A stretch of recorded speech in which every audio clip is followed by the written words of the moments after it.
20장 19절에서 31절입니다. 다 찾으셨나요? 네, 다 찾으셨으면 우리가 번갈아 가면서 한 구절씩 또박또박 읽도록 하겠습니다. 제가 먼저 읽겠습니다. 이날 곧 안식 후 첫날 저녁 때에 제자들이 유대인들을 두려워하여 모인 곳에 문을 닫았더니 예수께서 오사 가운데 서서 이르시되 너희에게 평강이 있을지어다.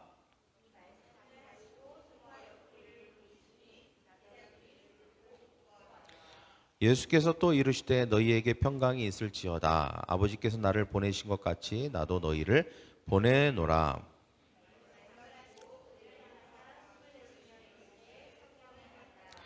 너희가 누구의 죄든지 사하면 사하여질 것이요 누구의 죄든지 그대로 두면 그대로 있으리라 하시니라.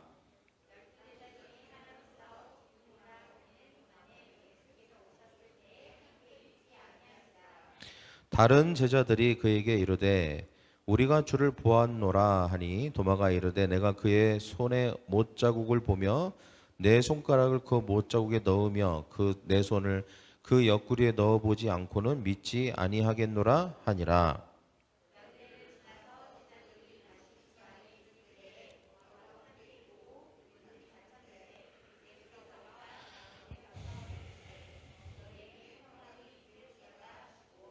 도마에게 이르시되 내 손가락을 이리 내밀어 내 손을 보고 내 손을 내밀어 내 옆구리에 넣어보라. 그리하여 믿음 없는 자가 되지 말고 믿는 자가 되라.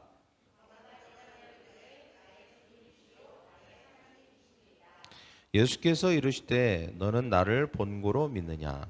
보지 못하고 믿는 자들은 복되도다 하시니라.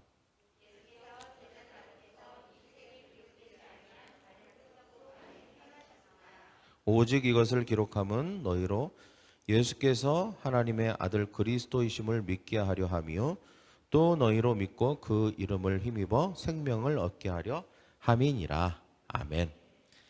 기도하겠습니다. 사랑의 주님, 오늘 말씀을 통하여서 우리가 더 믿음 안으로 깊이 들어가기를 원합니다. 또 어떻게 하면 믿지 않는 자들이 복음을 통하여서 믿게 될 수 있는지에 대한 아이디어와 영적 깨달음을 주시고 우리가 그것을 실천할 때에 거듭남의 역사와 믿음의 세계로 들어가는 귀한 기적을 볼 수 있는 우리가 되게 하여 주시옵소서. 혹여나 우리의 믿음이 부족하여 연약하다면 이 시간 우리의 믿음이 더 견고해지고 성장할 수 있도록 주님 역사하여 주시옵소서. 감사하며 예수님의 이름으로 기도하옵나이다. 아멘. 오늘 말씀 제목은 믿음을 위하여 필요한 세 가지. 저를 따라해볼까요? 믿음을 위하여 필요한 세 가지.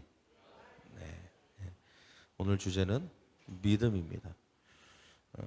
우리가 믿는 믿음의 내용이 무엇이며 또 믿음이 무엇이며 그리고 믿음을 갖기 위해서 무엇이 필요한지 그리고 내가 믿음을 갖게 됐을 때 어떤 것을 얻을 수 있는지 이런 것들에 대해서 우리가 하나님의 음성을 들을 것입니다. 기독교 신앙에 있어서 믿음은 굉장히 중요하죠.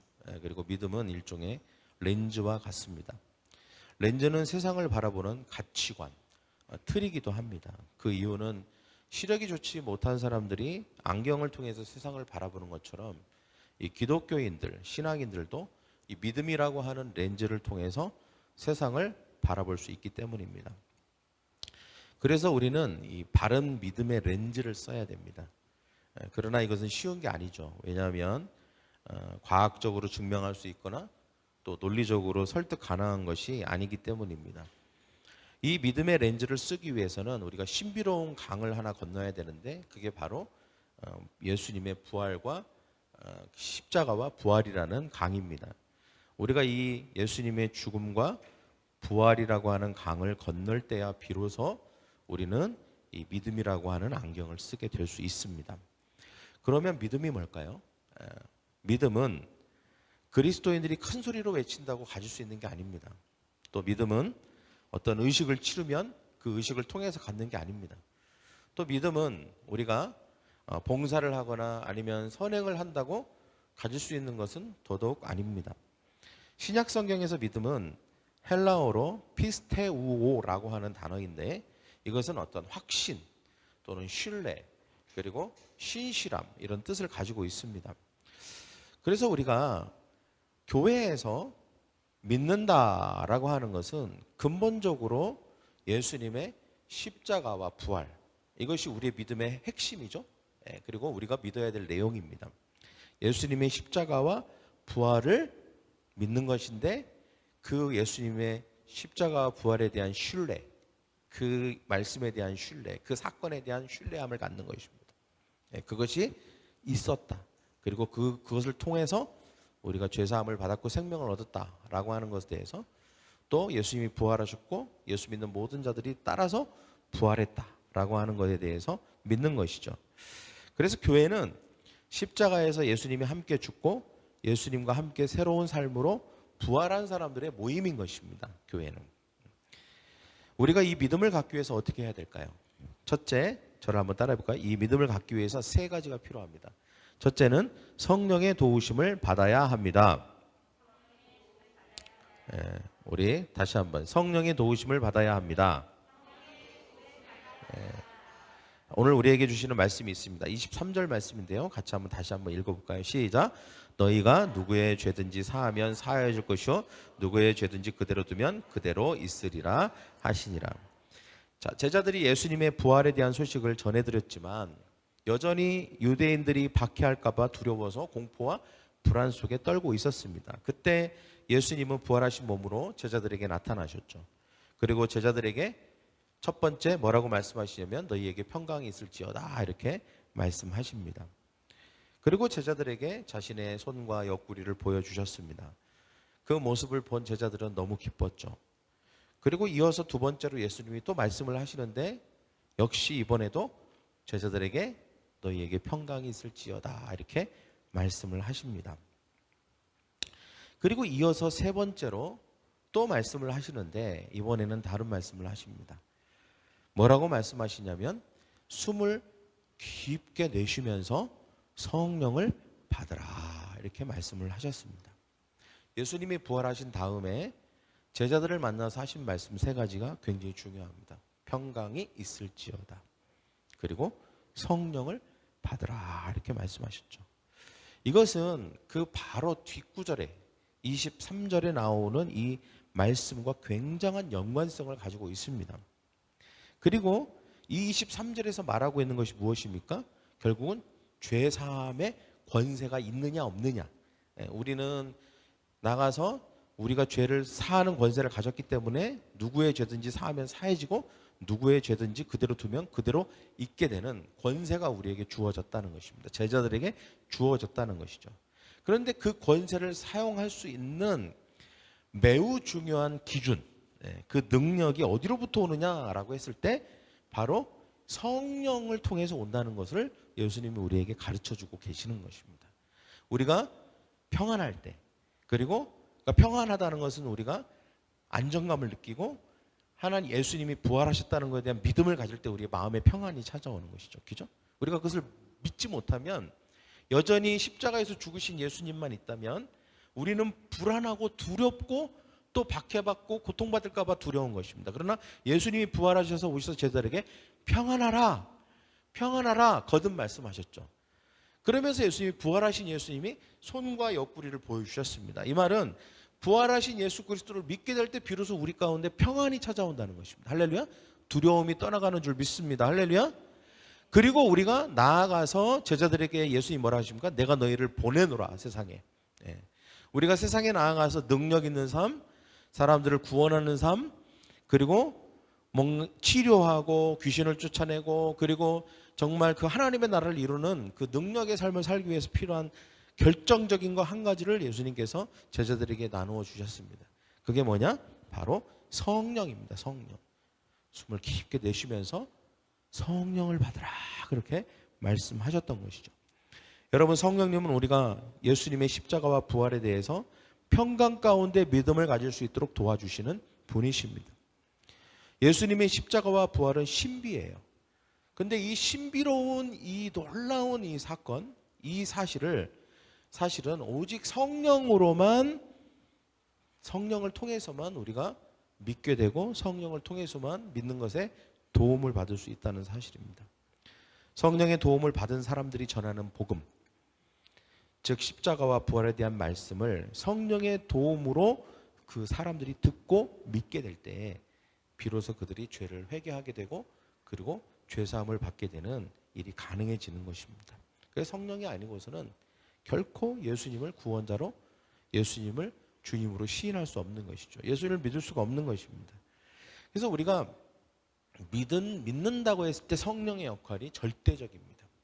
물론 우리가 복음을 전하기도 하고 하나님에 대해서 전하기도 하고 예수님이 십자가와 부활을 전하지만 그 가운데 성령님이 함께 하셔야 됩니다. 할렐루야.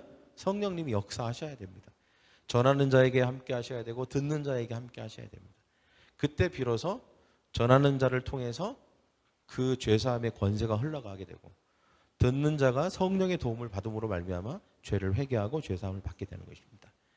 그때 예수님의 죽음과 부활이 믿어지고 그리고 드디어 거듭나게 되는 것이죠. 그래서 성령님이 아니면 결코 우리는 믿음을 가질 수 없습니다. 이 신비로운 죽음과 예수님의 죽음과 부활에 대한 믿음을 갖는 것은 사람의 논리와 그리고 과학과 합리적인 것으로는 절대로 불가능한 것이죠. 만약에 그렇다면 그런 식으로 하나님 이 신비에 대해서 복음에 대해서 이해하고 받아들일 수 있다면 뭐 세상의 과학자들이나 공부 많이 한 사람들이 훨씬 더 잘 믿겠죠. 그러나 그렇지 않습니다. 전혀 그거하고는 관계없는 것입니다. 때문에 우리가 성령님을 의지할 때 우리는 예수 그리스도의 복음 그리고 이 신비로운 죽음과 부활에 대한 이 놀라운 구원의 역사를 믿게 되고 도움을 받게 되는 것입니다. 오늘도 주님은 우리가 성령께 도움을 받고 의지하기를 간절히 원하십니다. 그때 우리는 부활하신 예수님을 전적으로 믿을 줄 믿습니다. 할렐루야. 근데 여기서 중요한 게 있어요. 그러면 우리가 성령의 도움을 받아야 우리가 믿게 되는데 그럼 우리는 어떻게 할 때 많은 성령의 도움을 받게 될까요? 우리가 뭘 할 때? 기도입니다. 기도. 저를 따라해볼까요? 기도. 기도가 여기서 중요한 것이죠. 우리가 기도할 때 성령님이 우리 가운데 감동하시고 우리가 기도할 때 성령께서 임재하시고 우리가 하나님 앞에 엎드려 기도할 때 성령께서 우리 가운데 충만히 임하시는 것입니다. 때문에 우리가 기도하는 일을 멈추면 안 되는 것이죠. 기도에 집중해야 됩니다. 예수님이 약속하신 성령을 받기 위해서 예루살렘을 떠나지 말고 모여서 기도하라고 말씀하셨죠. 그들이 모여서 간절히 기도한 결과 성령이 그 마가의 다락방 가운데 임재했습니다. 우리가 성령의 도움을 받기 위해서는 간절히 기도해야 됩니다. 할렐루야. 또 모여서 기도해야 됩니다. 주님의 말씀에 순종해야 됩니다. 그때 성령께서 우리 가운데 강하게 임하시고 우리를 도우셔서 우리가 믿음의 세계로 그 신비의 세계로 들어가게 하시고 우리가 하는 모든 일 가운데 그 믿음으로 말미암아 역사할 줄 믿습니다. 할렐루야. 성령의 도움을 받아야 우리는 믿을 수 있다. 저를 한번 따를까요? 우리가 믿음을 가질 수 있는 것은 성령의 도움이 반드시 필요하다. 그 다음에 두 번째 우리가 믿음을 갖기 위해 필요한 게 뭘까요? 보지 않고도 믿을 수 있어야 합니다. 보지 않고도 믿는 믿음이 필요하죠. 29절을 같이 읽겠습니다. 시작. 예수께서 이르시되 너는 나를 본고로 믿느냐? 보지 못하고 믿는 자들은 복되도다 하시니라. 부활하신 예수님은 마리아에게 나타나셨고 열 제자에게 나타나셨습니다. 그때 하필 도마는 그 자리에 없었어요. 나머지 10명은 다 있었는데 도마는 합리적인 사고를 하는 사람이었던 것 같습니다. 때문에 직접 만져보지 않으면 믿지 않겠다고 선언을 합니다. 8일 후에 이제 도마도 제자들과 함께 있을 그때에 예수님께서 제자들에게 나타나셨습니다. 특별히 도마가 한 이야기를 예수님이 아셨기 때문에 도마에게 꼭 집어서 자, 손을 한번 만져봐라. 그리고 옆구리를 이렇게 들추시면서 자, 옆구리에 손을 한번 넣어봐라 하면서 예수님께서 그렇게 하셨습니다. 그리고 예수님은 거기서 멈추지 않고 믿음 없는 자가 되지 말고 믿는 자가 되라. 보지 않고 믿는 자가 복되다라고 말씀하셨습니다. 근데 저는 이 타이밍이 되게 중요합니다. 바로 도마가 뭐라고 하냐면 나의 주, 나의 하나님이라고 고백하거든요. 여기서 논쟁이 있어요. 뭐냐? 도마가 진짜 예수님을 만졌냐 안 만졌냐. 성경에는 안 나옵니다. 도마가 만졌다는 얘기가 안 나와요. 예수님이 만지라고는 했지만 도마가 만졌다는 내용은 안 나와요. 저는 안 만졌을 것 같습니다. 예. 그 순간 도마가 깨달은 거예요. 회개한 것입니다. 예수님께서 자 만져라. 네가 그렇게 못 믿겠다면 만져라. 네가 느끼고 보고 그리고 합리적인 어떤 너의 근거를 충족해 줄 만한 게 이거냐? 그럼 이거 한번 해봐라 라고 했어요. 그러나 예수님은 그렇게 해서 믿는 믿음은 진짜 믿음이 아니라는 것을 뒤이어서 말씀하시죠. 뭐라고? 믿음 없는 자가 되지 말고 네가 만져서 믿는 것은 믿음 없는 거야. 네가 만지고 정말이네 라고 해서 믿는다면 그건 믿음은 아니야. 그거는 합리적인 거지. 합리적인 거고 과학에 근거한 거고 뭔가 네가 봤기 때문에 말하는 거지. 그건 믿음이라고 할 수 없잖아. 진짜 믿음은 보지 않고 만지지 않고 믿는 거지. 그 말씀에 그 뒤에 나오는 게 믿음 없는 자가 되지 말고 믿는 자가 돼야지. 다른 제자들은 만지고 이렇게 안 해도 다 믿었는데 너는 어떻게 그렇게 꼭 그렇게 만져야 된다고 말하니? 라고 하면서 믿음 없는 자가 되지 말고 믿는 자가 되라. 그렇게 말씀하셨죠. 보지 않고 믿는 자가 복되다. 저는 100% 확신합니다. 뭐냐? 도마가 만지려다가 예수님께서 그 이야기를 하실 때 만지지 않고 믿었습니다. 그리고 믿음의 고백을 한 거죠. 나의 하나님, 나의 주, 나의 하나님. 이 말이 뭐예요? 믿습니다예요. 믿습니다. 나는 당신이 부활하신 하나님의 아들이시고 이 땅의 주인이시고 그리고 하나님인 것을 이제 믿습니다라고 고백한 것입니다. 만지지 않고. 오늘날 어쩌면 많은 사람들이 도마와 같을 수 있다고 생각합니다. 합리적인 증거를 원하고요. 논리적인 근거를 원합니다. 예수님의 십자가와 부활을 그런 게 있어야만 믿으려고 합니다. 그러나 그렇지 않을지라도 예수님은 믿어야 한다고 우리에게 말씀하십니다. 우리는 비록 직접 보지 않았으나 성경의 증언을 믿어서 부활을 믿어야 하는 줄 믿습니다. 할렐루야. 예수님 뭐라고 해요? 그런 자가 복되다 그랬습니다. 그런 자가 믿음을 통하여서 새로운 세계로 들어가는 것입니다. 믿음의 안경을 장착하는 것이죠. 예. 그렇지 않다면 우리가 믿음의 안경을 끼는 것이 아닙니다. 중세 1000년 동안 제기된 주제 중에 하나는 알기 위해서 믿는가 믿기 위해서 아는가였습니다. 믿음과 아는 것 중에 얻은 것이 먼저인가에 대한 논쟁을 1000년 동안 했습니다. 학문은 분명한 근거가 있어야 되지만 기독교의 믿음은 신비입니다. 신비. 때문에 보지 않고 믿을 수 있어야 됩니다. 그것이 진짜 믿음인 것이죠. 우리가 믿어야 될 내용은 예수님의 죽음과 십자가의 예수님의 죽음과 그리고 부활입니다. 이것은 우리를 새로운 믿음의 세계로 이끌 것입니다. 할렐루야. 새로운 삶으로 이끌어 가는 것이죠. 이 믿음을 갖는 저와 여러분이 되기를 간절히 축원합니다. 할렐루야. 네. 세 번째, 우리가 믿음을 갖기 위해 필요한 게 있습니다. 그것은 예수 그리스도의 이름을 힘입어야 하는 것입니다. 첫째가 뭐라고 그랬죠?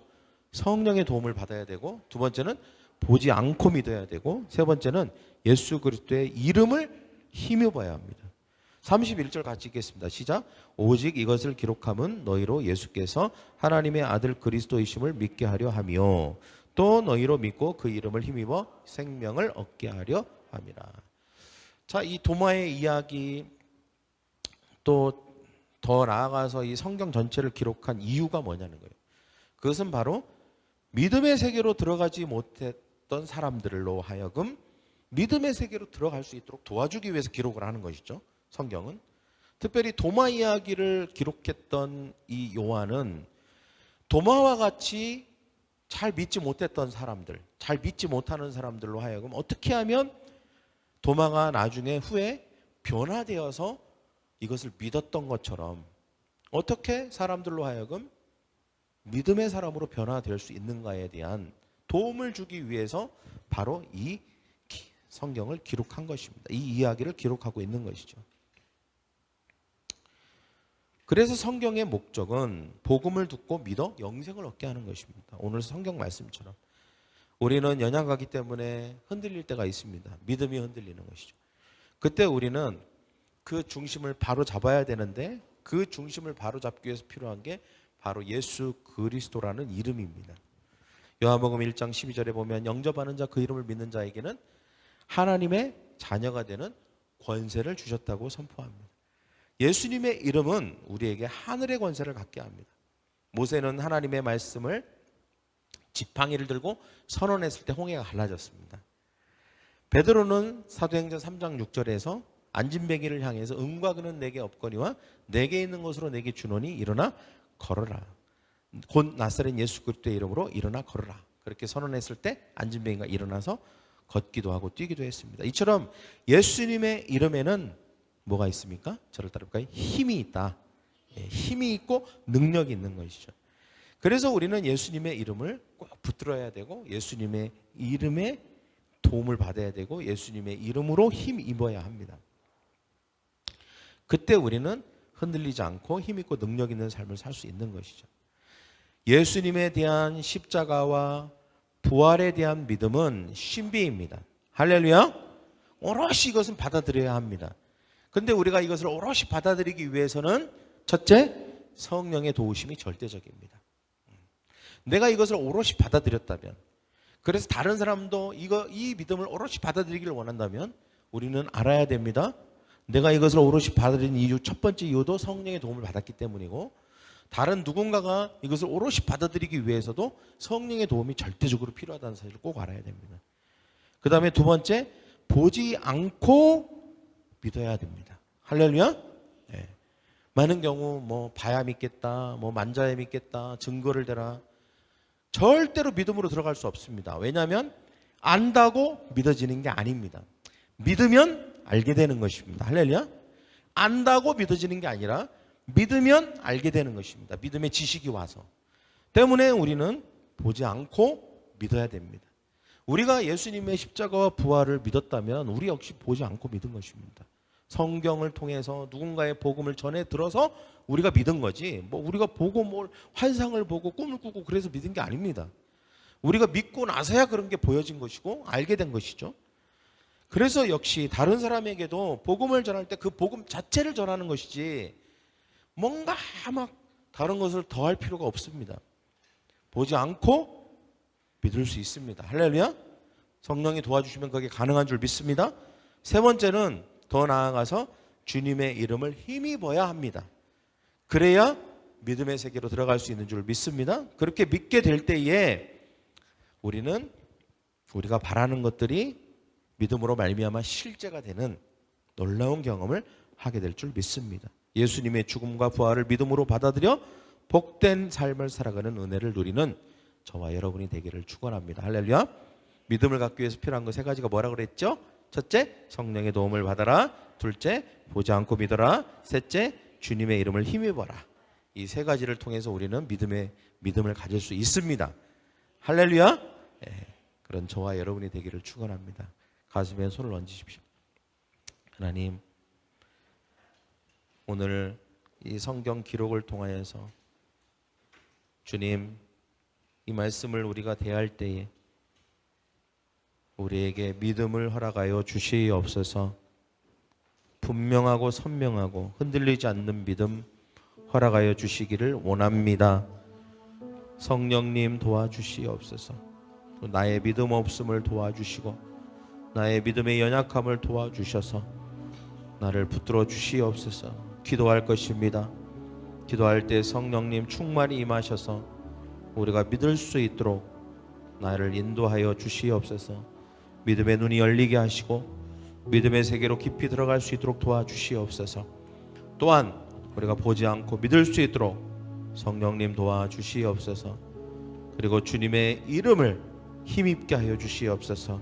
우리를 구원하고 우리를 살리신 예수 그리스도, 그 이름이 내 삶의 중심이 되게 하시고, 그래서 이 모든 것을 받아들여 복된 삶을 살아가는 은혜를 누리게 하여 주시옵소서. 감사하며 예수 그리스도의 이름으로 기도하옵나이다. 아멘. 할렐루야. 네. 이 시간은 우리가 하나님 앞에 예물을 드리는 시간입니다. 마태복음 26장에 보면 두 가지 사건이 나옵니다. 하나는 26장 7절에 나오는 사건인데, 한 여자가 비싼 향유 한 병을 가져와서 식사하고 계시는 예수님의 머리에 향유를 붓는 사건입니다. 그리고 이어서 바로 뒤에 나오는 사건은 26장 15절인데, 가룟 유다가 예수님을 대제사장에게 은 30을 받고 파는 사건입니다. 이 26장의 두 사건은 바로 앞과 뒤에 나옵니다. 한 여인이 비싼 향유 한 병을 가져와 예수님의 머리에 부어드리는 사건, 그리고 유다가 그것을 보고 뛰쳐나가서 은 30을 받고 예수님을 대제사장에게 팔아버리는 사건, 이것이 바로 앞뒤에 바로 이어서 나오는 것이죠. 저는 이 두 가지 사건과 말씀을 보면서 돈에 대해서 생각해봤습니다. 돈이 뭘까? 돈은 있으면 좋은 거고 없으면 불편한 거죠. 그러나 우리가 다른 관점으로 봤을 때 돈은 어떤 기준점이 됩니다. 돈과 시간은 우리에게 어떤 기준을 제시를 하죠. 특별히 어떤 기준점이 되냐면 가치 기준이 됩니다. 가치 기준. 예수님이, 하나님이 나에게 얼만큼 소중한가, 그리고 가치 있는 분인가를 알아보려면 돈을 어떤 식으로 다루고 있는지를 보면 알 수 있습니다. 마리아는 예수님을 위해서 자신이 결혼을 위해서 준비해 두었던 돈을 사용했습니다. 그리고 그것을 사용할 때 결코 아깝거나 낭비라고 생각한, 요만큼도 낭비라고 생각하지 않았습니다. 그러나 그것을 보고 있었던 다른 제자 중 몇 명은, 거기에는 유다도 포함되어 있었을 것입니다, 이렇게 말했죠. 왜 낭비하느냐? 라고 하면서 화를 푹 냈습니다. 그리고 예수님께서 그러지 마라, 그 여인은 나를 위해서 좋은 일을 행하는 것이다 라고 하니까 더 화딱지가 나갔고, 유다는 그 화를 참지 못하고 뛰쳐나가 버렸습니다. 그 장소에서. 그리고 그 화를 가지고 예수님을 은 30에 제사장에게 팔아버렸습니다. 유다에게 있어서 돈은, 마리아가 돈이 가치 기준이 된 것처럼 유다에게 있어서도 돈은 가치 기준입니다. 그것을 어떻게 알 수 있습니까? 유다는 예수님이 자신이 예수님을 위해서 시간과 돈을 쓰는 것이 아깝다고 생각했습니다. 낭비라고 생각했습니다. 내가 저런 예수님을 위해서 시간을 쓰는 것, 너무 아까워. 내가 저 예수님을 위해서 돈을 쓰는 건 너무 아까워. 내가 내 돈을 가지고 예수님을 위해서 쓴다? 그럴 수 없지. 오히려 나는 예수님을 이용해서 내가 돈을 취해야 되겠어, 이렇게 생각한 것입니다. 마리아와 유다는 완전히 정반대의 생각과 가치 기준을 가지고 있는 사람입니다. 마리아는 예수님의 자신의 돈의 가치가 예수님과의 관계에 있어서 어떠한 것도 아깝지 않는 분이셨습니다. 그러나 유다는 그렇지 않았습니다. 어떠한 것도 아까운 사람이었습니다. 예수님을 위해서. 이것이 돈이 가치 기준이 되는 순간입니다. 우리에게 예수님이 생명을 주신 구원자라면 그분을 위한 우리의 드림은 기쁨이고 즐거움이고 어떤 것을 드려도 아깝지 않는 마음이 되어야 하는 것입니다. 그러나 별 가치 없는 분이라면 모든 것이 아깝습니다. 모든 것이 낭비처럼 느껴지겠죠. 돈은 이것을 판단하고 결정하는 기준이 됩니다. 우리 모두는 마리아가 될 것입니다. 할렐루야. 그런 저와 여러분이 되기를 축원합니다. 할렐루야. 기도하겠습니다. 사랑의 주님, 이 시간 주님 앞에 하나님이 우리에게 허락하신 그것을 주님 앞에 드립니다. 그러나 이것이 우리가 드릴 수 있는 가장 적은 것임을 고백합니다. 주님, 하나님은 내가 드리는 이것보다도 수억 배 더 가치 있는 분이시고 더 귀한 분이십니다. 주님, 나의 이 드림을 통하여 영광을 받아 주시옵소서. 이것이 나에게 소중한 것이지만 주님께 드릴 때 주님, 이 모든 것이 가치 있게 될 줄 믿습니다.